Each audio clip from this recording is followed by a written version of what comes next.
अस्सलाम वालेकुम जी। वालेकुम सलाम। क्या नाम है जी आपका? मजदूर। मजदूर? ये कैसा नाम है? मजदूर का नाम मजदूर ही होता है और की होता है। आप आज भी काम पे आए हुए हैं? खैर मजदूरी नहीं करनी होती, खाना नहीं खाना होता सी।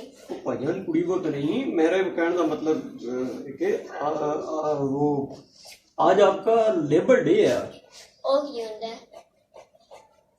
लेबर डे का मतलब ये है कि आज आपकी छुट्टी का दिन है, मजदूरों की छुट्टी का दिन है। छुट्टी होती है आज। हाँ जी, आज के दिन में मजदूर छुट्टी करते हैं, उनके लिए बड़े बड़े सेमिनार होते हैं, हड़तालें की जाती हैं, बड़े बड़े लोग बड़े बड़े होटलों में उनके लिए जो है वो बड़ी बड़ी बातें करते हैं, जलसे जुलूस निकाले जाते हैं, मजदूरों को छुट्टी दी जाती है। और आज मतलब आप भी आ गए और ये छोटी सी बच्ची जो है ये भी आपके अरे साथ। सारे मजदूरों के काम ही करना होता है तो सानू तो छुट्टी होती उन अफसर नहीं, आज अगर आप भी छुट्टी कर लेते तो क्या होता?